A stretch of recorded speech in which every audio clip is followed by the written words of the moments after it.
સુંદરવન નામનું એક સુંદર જંગલ હતું. અસંખ્ય પશુપંખીઓ ત્યાં રહેતા હતા. ધીરે ધીરે સુંદરવનની સુંદરતા ઘટી રહી હતી. પશુપક્ષીઓ પણ ત્યાંથી બીજા જંગલમાં જતા હતા. તેનું કારણ એ હતું કે કેટલાક વર્ષોથી ત્યાં વરસાદ પડતો ન હતો, જેના કારણે જંગલમાં પાણીની સતત અછત સર્જાતી હતી.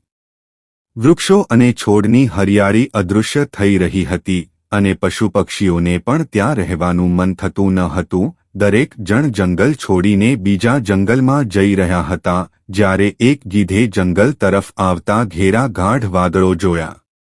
તેણે બધાને કહ્યું કે ઘાટા વાદળો જંગલ તરફ આવી રહ્યા છે, હવે વરસાદ પડશે. આના પર બધા પશુપક્ષીઓ સુંદરવન પરત ફર્યા. થોડી જ વારમાં જોરદાર વરસાદ પડ્યો. વરસાદ એટલો બધો પડ્યો કે 2-3 દિવસ સુધી ચાલુ રહ્યો. વરસાદ બંધ થયા પછી જ્યારે તમામ પશુપક્ષીઓ બહાર આવ્યા ત્યારે તેમણે જોયું કે તેમના તળાવોમાં પુષ્કળ પાણી છે. તમામ વૃક્ષો અને છોડ પર નવા પાંદડા નીકળ્યા હતા. બધા આનાથી ખુશ હતા અને બધાએ ઉજવણી કરી. દરેક જણ ખુશ હતા. બતક હવે તળાવમાં તરવા લાગ્યા હતા. હરણ ઉજવણી કરતા આસપાસ દોડી રહ્યા હતા અને ઘણા બધા પપ્પી દાદુર મળીને એક નવી ધૂન શોધતા હતા. આ રીતે તમામ પશુપંખીઓ ખુશ થઈ ગયા. હવે તેમણે બીજા જંગલમાં જવાનો ઈરાદો છોડી દીધો હતો અને પોત-પોતાના ઘરોમાં સુખેથી રહેવા લાગ્યા હતા. શિખામણ.